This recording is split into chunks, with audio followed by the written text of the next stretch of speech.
नारियल बर्फी वाली बीवी। रूपेश और कमला पति पत्नी थे। दोनों अपना बेटा रवि के साथ खुशी खुशी रहते थे। रूपेश का बड़ा नारियल का खेत था।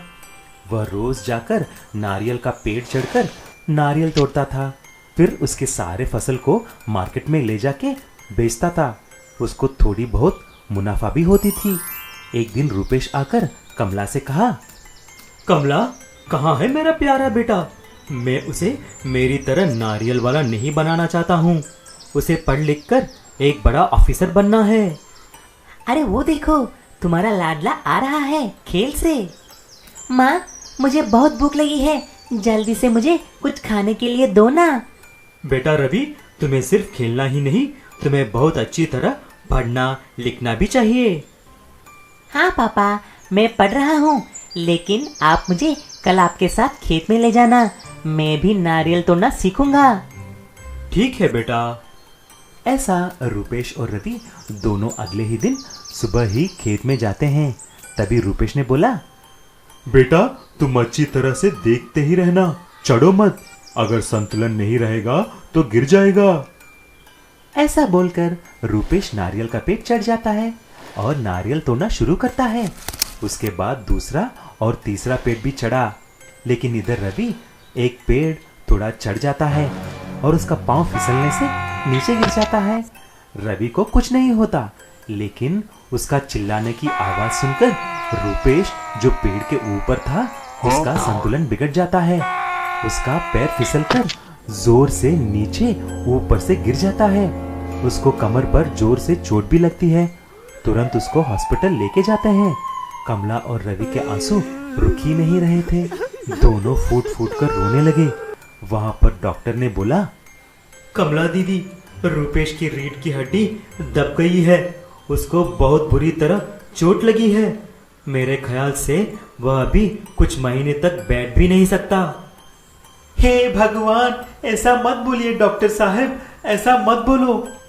माँ और बेटा रूपेश को मिलने कमरे के अंदर जाते हैं।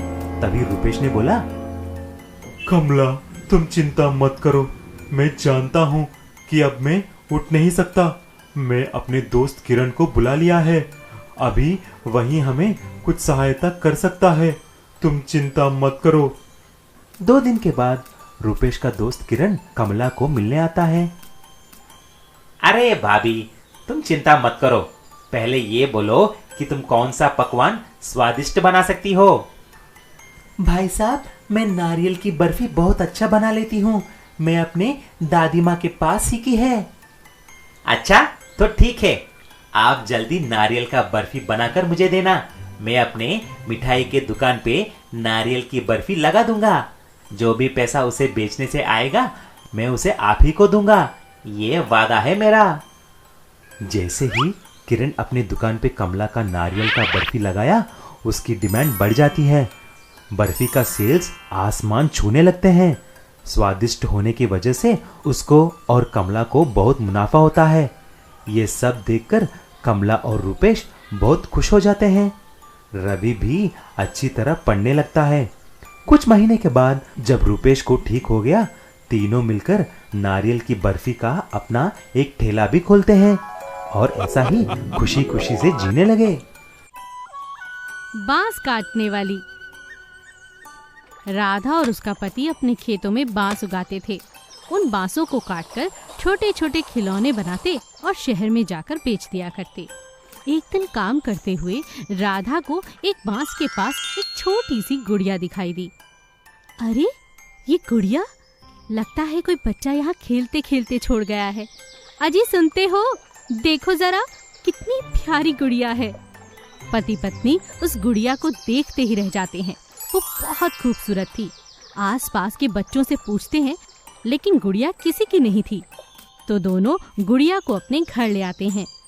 दोनों पति पत्नी की कोई संतान नहीं थी, तो इसीलिए एक गुड़िया को ही एक बच्चे की तरह पालने की सोचते हैं कि अचानक वो गुड़िया इंसान के बच्चे की तरह बन जाती है। यह देख राधा हैरान रह जाती है। अरे ये क्या, अभी तो मैंने एक बच्चे की कल्पना ही की थी कि ये गुड़िया इंसान का बच्चा बन गई।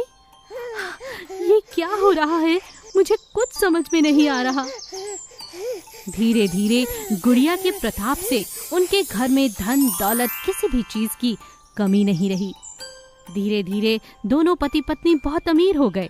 बच्ची बड़ी हो गई। अरे बेटा, अब तू बड़ी हो गई है, अब तो तेरी शादी करनी होगी, हमें छोड़कर दूर जाना होगा।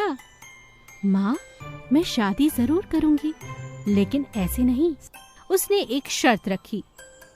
मुझे एक ऐसा वर चाहिए जो दूर पहाड़ी पर ओस का फूल मुझे ला कर दे।